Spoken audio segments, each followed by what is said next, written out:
guys, welcome back. The lock I have for you today is the challenge lock that the Keymaster kindly sent me.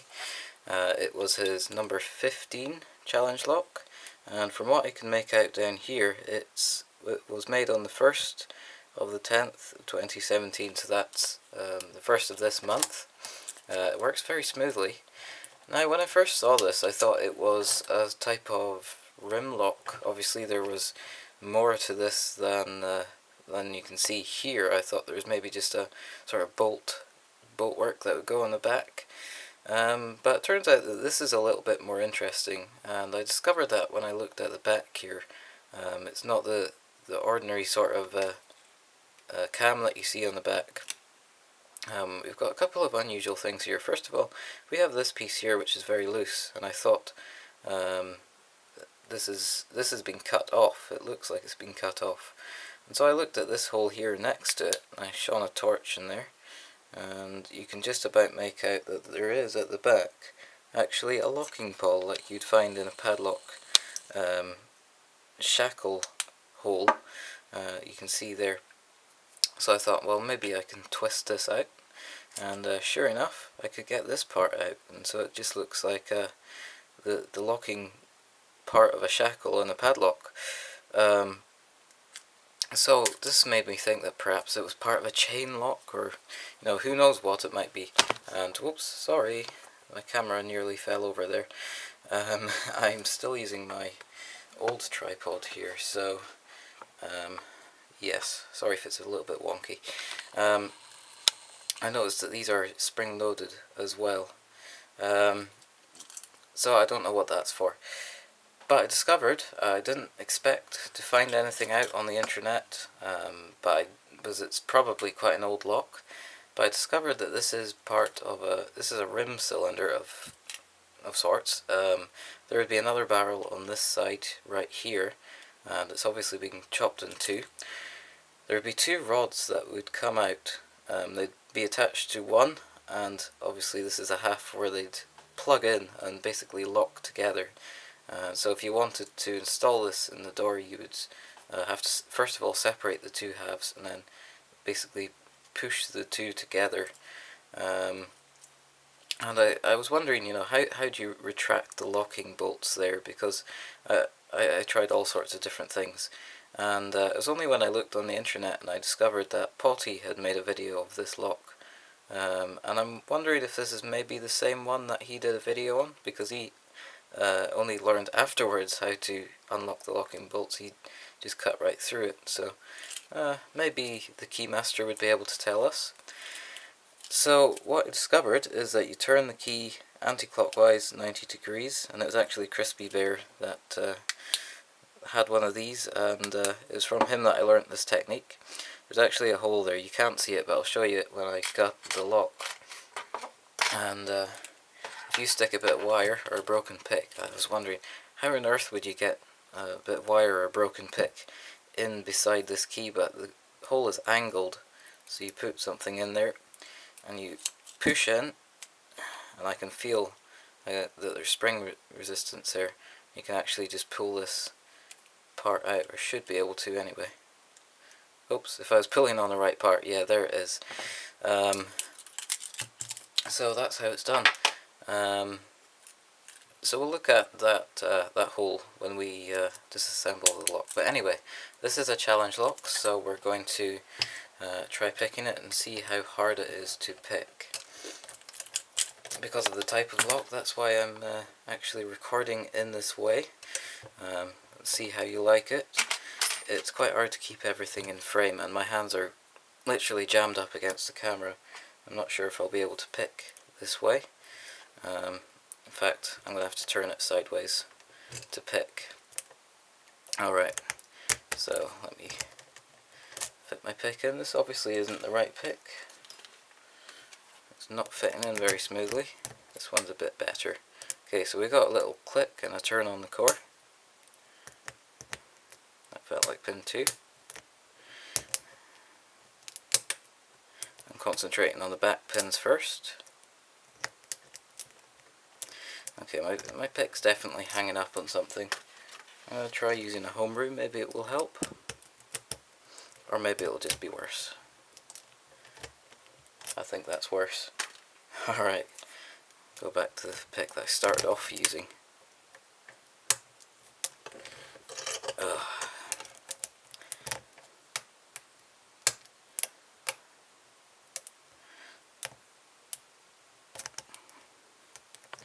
And this is the lock that came in a very nice paper bag that I was commenting on. So I did discover that the other lock that I got in the parcel and picked in the unboxing video, my pick is stuck.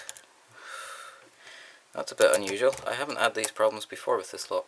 But anyway, the lock that I picked, the Ava 4-pin, did contain Lock Noob's check pins, checkers and chess, which is basically pins that he designed by hand and made by hand. This is got a full set now. And Sparrows approached them and asked if they could produce them, and that's what they did. They got his permission, and now Sparrows are producing check pins which you can buy from their website. So I'm getting counter rotation of 2 here. Okay, dropped into a very deep falset, and try not to make any mistakes at this point, such as getting my pick stuck. Yeah, and pin 2. So this is very uncomfortable, a very uncomfortable way to record my videos. Hopefully when I get my, excuse me, hopefully when I get one of those fancy arm things, I can, it'll be a little bit easier. So I'm going to reach over here and grab my pinning tray, and we're going to gut this lock. Okay. So, flathead screwdriver. I was slightly misled by the Sparrows website, was I thought that you would get 5 pins, a bag of 5 pins for $5, but I think you actually get 3 bags of 5 pins for $5, which is a very good price, I think. Okay.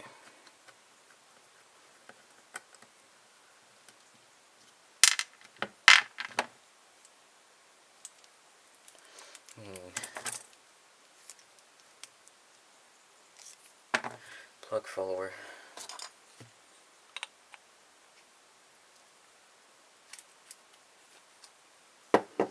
Alright. We have some threading here in chamber 1 and 3. You can't make that out, but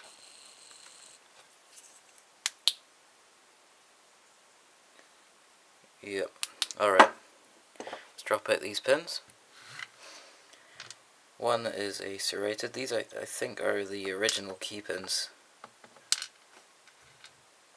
And I'll show them to you afterwards. Okay. So, oops. Sorry, we were out of frame there. But they're little like tapered pins, and then I think the last pin is a standard. Alright. So that will be why we were getting all those falsets. Let me move this aside and get a pair of tweezers. Here we go. Try not to make a mess of this gutting. I made a mess of the past couple of guttings, so I'll try to make a nice neat job this time. Pin 1. Oops. Oh, okay. It's a deep serrated pin. I'm going to turn it the other way up here, just so our springs don't fall out. Pin 2.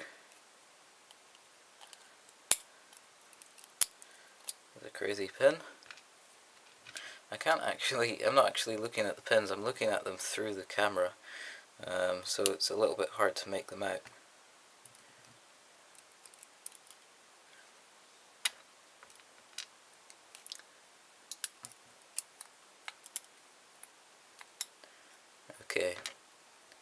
I'll go out of frame to get the last pin. Alright, very nice pins. Okay, I'll set the body aside, and here we go. Lots of serrations. Whoops.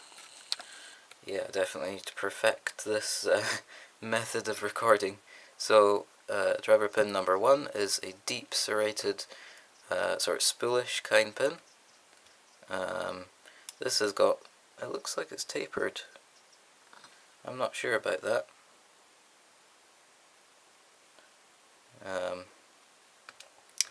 This one is a nice serrated pin, and if we swing over here, another serrated spool type pin, and one of these nice, whoops, tapered slash serrated pins. They're quite similar to the key pins there. So overall, this is a very beautiful challenge lock, very nice, and has a very interesting history. So maybe the Keymaster could tell us a little bit more about it if he knows or has more information.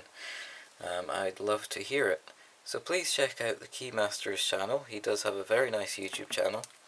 And so yeah, this was the BKS challenge lock by the Keymaster.